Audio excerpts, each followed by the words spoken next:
And here I come. Hey guys, what's up? Welcome back to the channel. This is Dr. Arindam and you are watching the Teaching Doc. Now, if you are watching this video, I'm sure you know what is stock photography, you know what you are doing, and you have a basic idea how these things work. So in this video, my job will be to give you 7 tips that you should not do, that you should avoid, 7 don'ts that will make you a better stock photographer and will surely improve your sales. Well, before I start, I must tell you all these things that I'm going to tell you are from my own experience. So if you have any opinion that doesn't match with me, feel free to get back to me in the comment section and we can interact more on those. And one more thing, I'm recording this video outdoors, so you may hear some nature sound, but feel free to ignore them and focus on what I'm saying. The first don't is don't upload anything rubbish in your portfolio, alright? As a beginner, I make this mistake and already many beginners are making this mistake. So I'm here to tell you, do not upload anything and everything, alright? First, make a good research and then only upload your best looking images.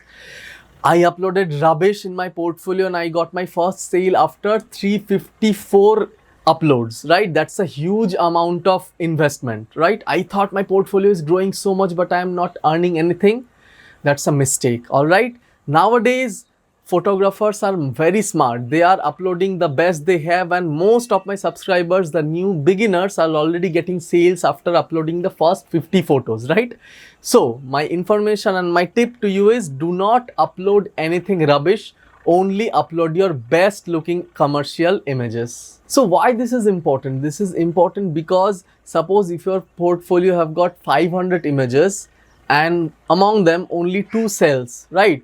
That actually downranks your portfolio very much. Now imagine a portfolio that has got only 50 photos or 50 images and content, video, graphic, whatever, and out of them almost 30 and 40 have sold. So that portfolio will be ranked so high that whenever a buyer is buying an image, in suggestion, your portfolio will be promoted higher and higher by the stock agencies. This is how it works. So in order to upgrade your portfolio, in order to high rank your portfolio, you must always upload, or your portfolio must be having the best images that sales. If you have already uploaded many images, right? If you are an experienced stock photographer like me, I have an experience of almost 3 years, you will be sure that there are few images that are not selling at all. And even if you look back now, you will find that those photos are actually not yet good, but still they have been approved. My suggestion will be, you can delete them, right? It's not recommended, but if you are willing to take that risk, I am sure your portfolio will be ranked much higher. So this is the first don't. The next don't for beginners is, do not wait for sale, right? So don't wait for sale. Most stock photographers, what they do, they upload 30-40 images and they message me, they comment in my videos, sir, I have uploaded this much images and I'm not getting any sales. Well, this is the big don't. You don't wait for sale, all right? Please keep uploading and automatically sale will come. This is the thing that I say over and over and over again. I'm saying it again, right? Please don't wait for sale and keep uploading your portfolio. Keep uploading photos in your portfolio. Yes, I know it's very rewarding when you get your first sale, but please don't wait for income to start. Just keep on uploading, and if your images have got commercial appeal, they will sell, that I can guarantee you. The next don't is, don't copy images. Now this has 2 meaning. Number 1 that you should not absolutely do is, do not directly download and upload an image. I mean, there are multiple free websites like Unsplash from which you can download a free photograph, right? Many beginner stock photographers, what they do, they simply edit them and they re-upload them. Mind it, your portfolio will be banned, right? I don't mean this. What I mean is, you can look up or you can research the best selling images. You must always click like them, but not exactly like them, right? You must make a subtle difference in your composition, but do not exactly copy what a best selling image already is, right? Trust me, the best selling images will always be the best seller, and if you make an exact copy, there is a very low chance that your images will become a best seller. Yes, it may sell 1 or 2 times, but will not sell over and over again. So this is my next tip, don't copy existing images. The next don't is, don't copy exact title, keywords and descriptions. Very important.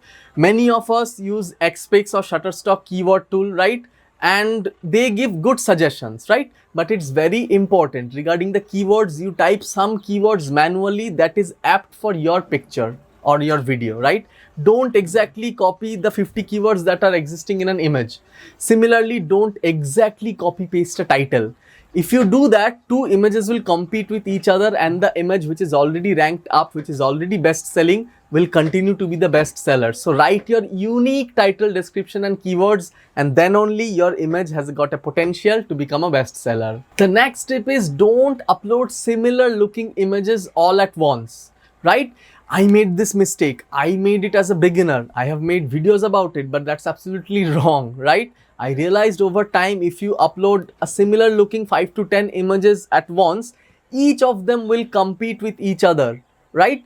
What you can do is, fine, you shoot different type of images, but you upload them in a separate batch. Suppose you upload one image of this shoot along with another image of that shoot, but upload them separately in a few weeks gap. But don't upload 10 similar looking images of the same model or same scene together. That will downrank your images and that will downrank your portfolio. Well, I'm not done with all the points, so if you're liking this video, please hit the thumbs up, and I upload weekly videos like this, so a sub will be massively helpful. Now let's get along with the other tips. The next one is perhaps the most important, that is don't ignore trends. What I mean is you should always upload what the market wants, right? Not what you want. Very, very, very important. If that is your personal website, if that is your personal Facebook or Instagram social media website, you can do whatever you want, right? But this is a business, right? You are here for earning money. Over here, you should always invest what the customer wants, what market wants, and that is the trends. How you will know the trends? You can watch in Google Trends what's the latest thing that is coming up. For example, now during this video, we are having Diwali festival in India, right? So 2 months back, all the multimedia agencies are downloading Diwali photos to make up their banners, right? So it would have been a great time to upload Diwali photos a few months back. For example, Happy New Year, Christmas photos will be trending now. COVID, it's trending all over, right? So those photographers who are making COVID themed images, I am for sure, I have experience with myself, they are getting a huge number of sales because that is the trend.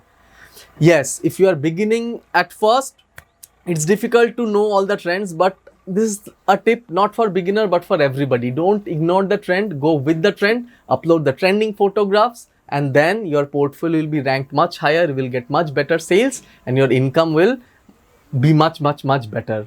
And the last tip that is for an absolute beginner is don't focus your photography in only one section, right? What I mean to say is I have seen portfolios of best sellers, of high earners who have focused in only one section. There are food photographers who are earning thousands of dollars. There are fashion photographers who are earning thousands of dollars. If you belong to that category, you must not be seeing this video, right? You already know what you are doing. But if you are seeing this video, I presume you are a beginner, you have started out. So my recommendation will be diversify your portfolio. Shoot some landscape, shoot some macro, shoot some real life, shoot some still life, shoot some portrait, and then make sets. Make sets by using Catalog Manager. I have already made a video how to use Catalog Manager and make sets, right? So you make set, you diversify your portfolio so that if someone lands up in your portfolio, he or she can explore your portfolio and you can get some good sales if you have got a diverse portfolio. So guys, those were the 7 tips. Now I know I have not included model release point, right? Yes, that is very important. If you have got access to models, if you have got your friends who can pose for you, then having model released photos or commercial photos that have got human subjects sell much higher. But many photographers who start out don't have access to models, or they feel very shy to upload model releases, getting permission, etc. may be very troublesome. Even if you ignore human photos, even if you ignore model releases, these 7 tips will surely make you a better stock photographer if you can avoid those mistakes. Now, for those who are watching this video till now and those who have not skipped this video after a minute, this is the code of the day. The code of the day is clip. Type clip in the comment section and I will know that you are watching this video till now. Anyway, so thanks guys, thanks for watching. Feel free to get back to me in the comment section. Feel free to tell me what points do you think have helped your stock photography sales, right? So I will see you next week with another exciting video. Thanks for watching, and I will see you in the next one. Till then, bye and take care.